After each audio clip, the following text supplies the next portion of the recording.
사랑하는 성도 여러분, 오늘도 우리 하나님께서 여러분들에게 은혜 베푸시기를 원하시고 또 평강의 하나님이 우리와 늘 함께 하시는 줄로 믿습니다. 네. 여러분의 가정 안에, 여러분의 직장 안에서도, 여러분의 모든 삶의 영역에서 하나님이 늘 동행하시기를 기도합니다. 우리는 오늘 이제 축복을 넘어 회복이라는 주제로 시리즈 설교를 하고 있는데, 은혜를 나누고 있는데요. 무너진 이 성전이 재단이 회복되고 말씀 앞에서 우리가 다시 서는 은혜를 나눈 우리가 이제 나아갈 세 번째 회복이 있습니다. 우리가 그것은 바로 무엇이냐면은 세상을 바라보는 틀을 바꾸는 관점의 회복입니다. 우리 눈이 바뀌었고 또 내 삶의 자리가 바라보는 그 시선이 바뀌어야 비로소 하나님의 진짜 회복의 역사가 시작된다는 것을 아시기 바랍니다. 제가 이 말씀을 전하기 전에 먼저 이렇게 또 이야기를 가져오죠. 터미 텐이라는 목사님이 계세요. 그 목사님이 쓰신 하나님의 관점이라는 책에 보면은 참 가슴에 와닿는 이야기가 하나 등장한다고 합니다. 어느 날 한 어린이가요, 숲속길을 걷고 있었다고 합니다. 거기는 거대한 나무가 있었어요. 길을 잃어버렸어요. 사방을 둘러봐도 자기 눈에는 빽빽한 그 나무 숲만 보이고 정말 막다른 벽처럼 느껴졌다고 합니다. 그러니까 이 아이가 어떻게 했어요? 엉엉 울기 시작했어요. 우리 리우서 같은 아이가 어떻게 길 잃어버렸어. 나 어떻게 여기 나가지 못하고 집에도 못 가고 이랬어요. 근데 그때 바로 뒤에서 아버지가 나타났다고 합니다. 아빠가 울고 있는 이 아이를 번쩍 들어 올려가지고 자신의 어깨에 목말을 태웠다고 합니다. 그러자 어떤 일이 벌어진지 아십니까? 이 아이의 눈에는 놀라운 광경이 펼치고 있었습니다. 바로 방금 전까지만 해도 자신의 목숨을 위협했던 거대한 빽빽하게 서있던 그 나무 숲이 간 곳 없고 숲 너머로 집으로 가는 그 하나님 길과 그 들판이 한눈에 보이기 시작했다고 합니다. 그러니까 높이가 아이가 낮으니까 아이가 아버지가 딱 들어서 이렇게 목마르게 걷다는 거예요. 아이가 바꾼 것은 아무것도 없었습니다. 단지 바라보는 높이와 관점이 바뀌었을 뿐이었습니다. 사랑하는 성도 여러분, 우리의 삶도 이와 마찬가지지 않을까요? 내 높이와 내 관점, 또 땅의 관점으로 보면은 나를 갈아먹고 있는 사람, 꽉 막혀버린 돈줄, 아니면은 힘없이 주저앉는 내 건강, 이런 상경의 장벽들만 보입니다. 이 삶을 인생 살면서 우리 권사님 위기의 순간도 있었고 많이 힘드신 적 있었잖아요. 돈이 쪼들려가지고 돈 걱정할 때도 있었고 몸이 아파가지고 정말 힘들어서 했던 그런 경우가 있었잖아요. 오늘 읽었던 에스라 6장에 보면은 거대한 제국의 장벽에 갇혀서 이 페르시아의 포로로 끌려갔잖아요. 바벨론이지만은 나중에 페르시아로 바뀌었지만은 16년간 낙심했던 이 이스라엘 백성들에게 놀라운 반전의 현장이 드러납니다. 오늘 말씀을 통해서 과연 우리의 삶에 막아서고 있는 세상의 거대한 장벽과 그 권력을 뛰어넘는 진짜 강한 힘이 무엇인지를 오늘 말씀을 통해서 그 영적 비밀을 함께 찾아갈 수 있기를 주님의 이름으로 축복합니다.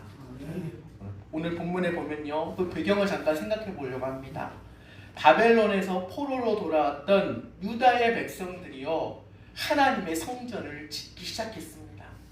그 기억나시죠? 성전 지대를 놓고 있었다고 할 때 그때의 그 바벨론 포로에서 왔던 노인 세대의 어르신들은 그 옛날에 솔로몬 성전을 보면서 그 울었다고 했고, 그거 기억나가니까 젊은 세대들은 한호성을 부르면서 막 소리치면서 그렇게 한호했잖아요.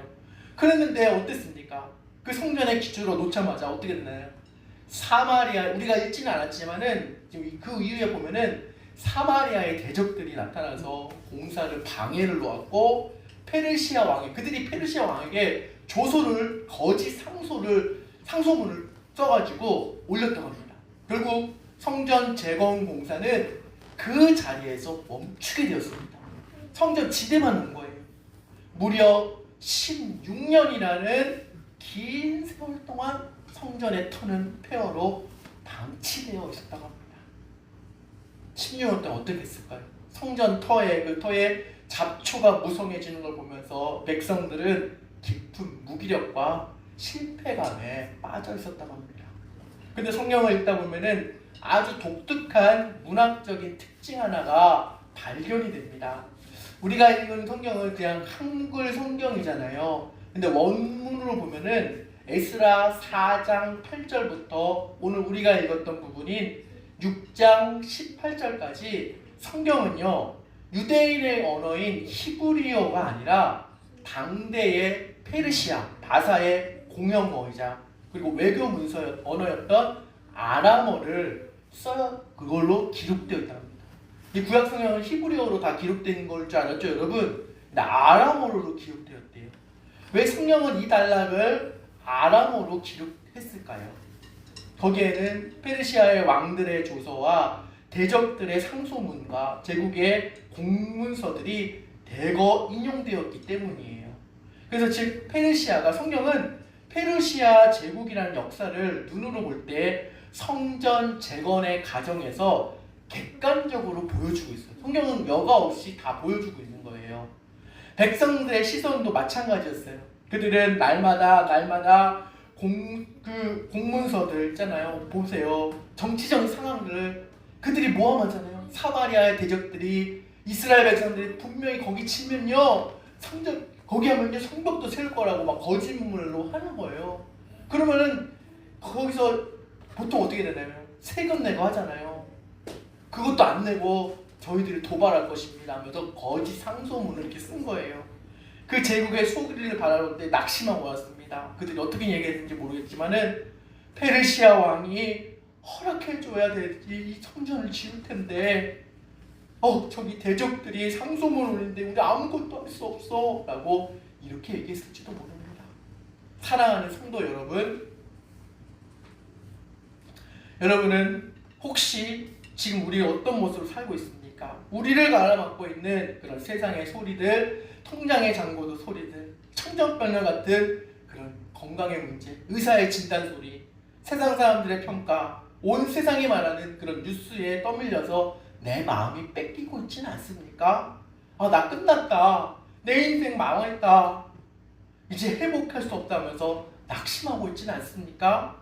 그러나 여러분, 너무 빨리 나갔네. 그래 여러분, 오늘 학계와 왜 스가랴 선지자를 하나님께서 일으켜서 백성들의 마음에 다시 불을 붙이셨습니다. 오늘 본문 말씀의 13절의 말씀에 아주 놀라운 일이 발생됩니다. 제가 잠깐 읽어드리겠습니다. 화면은 안 나오지만 제가 이렇게 읽어드리겠습니다. 다리오 왕의 조서가 내림에 유브라데강 건너편 총독 다뜨네와 수달보스네와 그들의 동관들이 신속히 준행하니라. 뭘 준행했을까요? 신속히 준행했다고. 여태까지 그들이 올렸는데 성전이 재건이 안 돼가지고 멈춰 있는데 그 지원이 끊겼어요. 그런데 어떻게 됐나요? 이 상소문을 올렸더니 그들이 이제 일하기 시작한 거예요. 페르시아의 다리오 왕이 강력한 조치를 취해서 지체 없이 아스파르나라는 단어를 썼는데 지체 없이 이제 성전 재건을 돕기로 시작한 거예요. 이전까지는 신경도 안 쓰고 무시하고 저들이 잘못하면 우리가 우리 성전 것처럼 쟤들 성벽도 건설고 쟤들 독립할 거야 하면서 그렇게 생각했는데 바뀐 거예요. 왕실의 보물 창고에서 성전을 지을 돈을 대주고 그리고 제사에 쓸 성전에서 제사 드릴 재물을 날마다 공급해 줬어요. 어떻게 됐습니까? 다리오 왕 제6년 아달월 3일에 그토록 불가능했던 성전이 16년 만에 완공이 됩니다. 13절과 15절에 나옵니다. 그리고 16절부터 18절까지 보면은 온 백성이 모여서 기쁨으로 성전 봉헌 예배를 드립니다. 여러분, 여기까지만 상상해보면 세상 사람들 어떻게 생각했을까요? 야, 역시 페르시아 왕, 다리오 왕 대단하다. 역시 왕의 조서와 돈이 무섭구나. 세상 권력의 도장을 딱 찍으니까 16년 동안 멈췄던 그 공사가 싹 해결되는구나. 실제 사람들이 보면요, 어떻게 세상 사람들이 보면은 다리오 왕의 이 조서가 세상을 움직이는 강력한 힘처럼 보였습니다. 그러나 성경은요, 이 지점에서 우리의 시선을 영적인 차원으로 끌어올리는 완전한 반전을 보여줍니다. 무슨 얘기냐면요, 오늘 본문의 18절과 19절에 보면은 유심히 보셔야 됩니다. 성전이 완공된 다음에 성전 봉헌식이 끝난 직후에 19절에 보면은 이 성경은요, 이때까지만 아람어로 썼대요. 우리는 지금 한글로 보니까 잘 모르겠지만 원전에 보면 그렇대요. 이때까지는 제국의 언어인 아람어를 이제 내려놓습니다. 다시 이스라엘 백성의 언어, 하나님의 언어인 히브리어로 전격 전환이 됩니다. 어떻게 되냐면요. 왜 어떻게 바뀌냐면요. 보세요. 왜 갑자기 언어가 바뀌었을까요? 19절에 그 이유가 나옵니다. 19절 한번 읽겠습니다. 사로잡혔던 자의 자손이 첫째 달 14일에 유월절을 지키되. 아멘.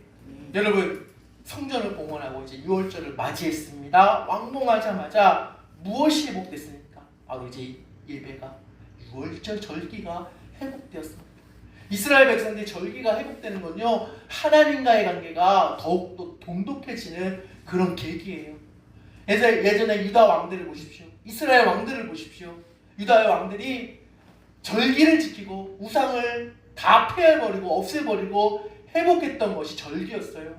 6월절 히스기야 왕도 그렇고 요시야 왕도 그렇고 6월절을 성대하게 지키고 있던 그 모습들이 이제 회복되는 거예요. 6월절이 무엇입니까? 페르시아 제국의 이 정치와 무관하게 오직 어린 양의 피로 구원받은 하나님의 백성들이 드리는 신앙 공동체의 고백적인 성회예요. 부흥이에요, 부흥회. 우리 식으로 얘기하면 뭐냐고요? 부흥이에요, 부흥회.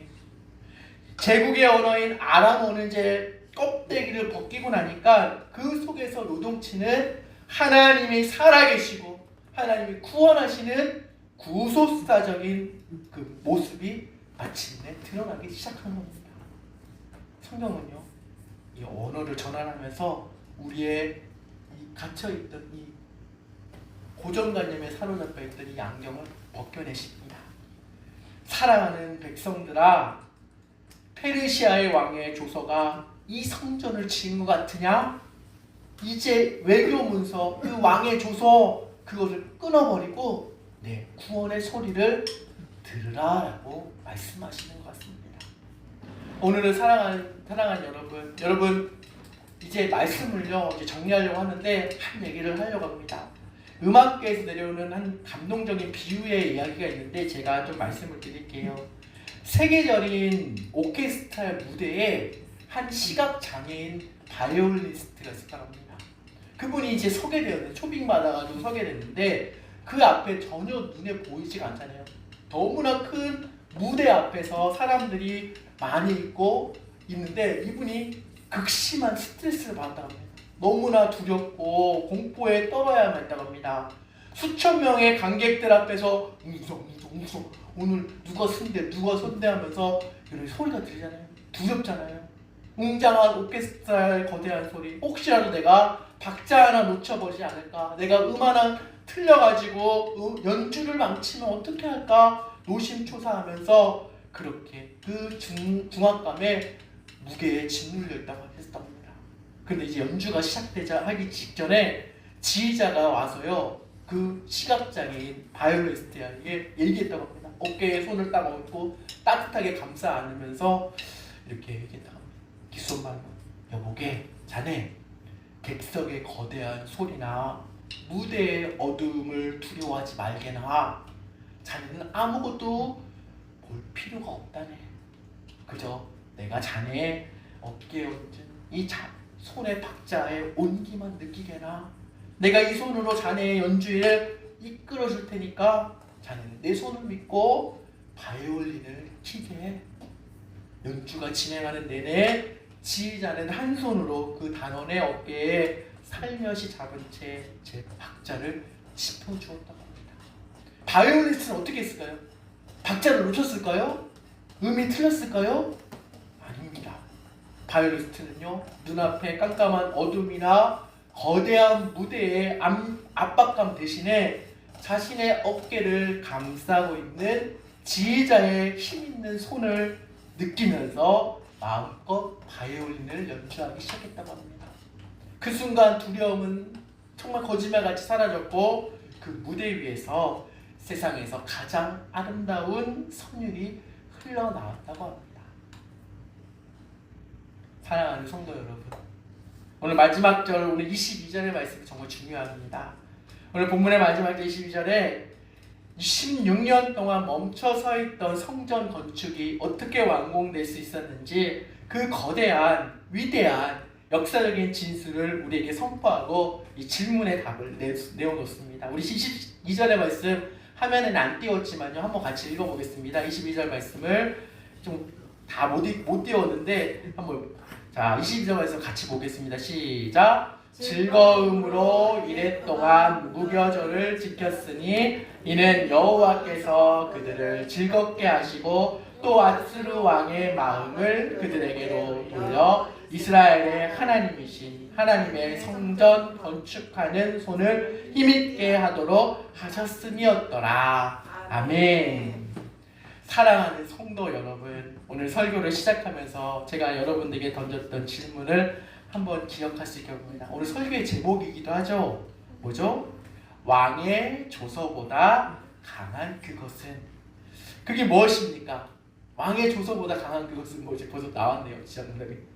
다리오 왕의 조서가 정말 대단해 보였고 페르시아의 제국의 돈과 권력이 성전을 지은 것처럼 보였습니다. 하지만 여러분, 그러나 왕의 조서보다 강한 그것, 세상 모든 권력과 환경을 압도하는 그것은 바로 왕의 마음을 이리저리 돌리시고 낙심한 백성의 어깨를 강하게 감싸주시는 하나님의 힘있는 손입니다. 오늘 본문에 보면 보십시오. 하나님의 손이 하나님의 성전 건축하는 손을 힘있도록 하셨다고 했습니다. 손에 힘있도록 하셨다는 말씀이 단어가 하작이라는 단어, 하작이라는 단어인데요. 하나님은 다리오 왕의 마음을 지락펴락하시면서 16년 동안 낙심하여서 손 놓고 있어서 성전 건축하지 못했던 백성들에게 다시 성전을 지을 수 있도록 실제적인 능력과 담대함과 사명을 부여해 주신 것입니다. 사랑하는 여러분, 세상의 관점으로 땅의 관점으로 보면, 이 땅의 관점으로 보면요, 우리가 예수님의 십자가를 한번 생각해 보기 바랍니다. 예수님의 십자가는 비참한 실패였습니다. 사람들이 그 저주받은, 그 나무에 달린 자마다 저주받은 자라고 손가락질하고 그렇게 야유했던 그 십자가는 실패의 자리였어요. 그러나 하나님의 관점으로 볼 때는 그 십자가는 온 인류를 구원하신 최고의 승리였습니다.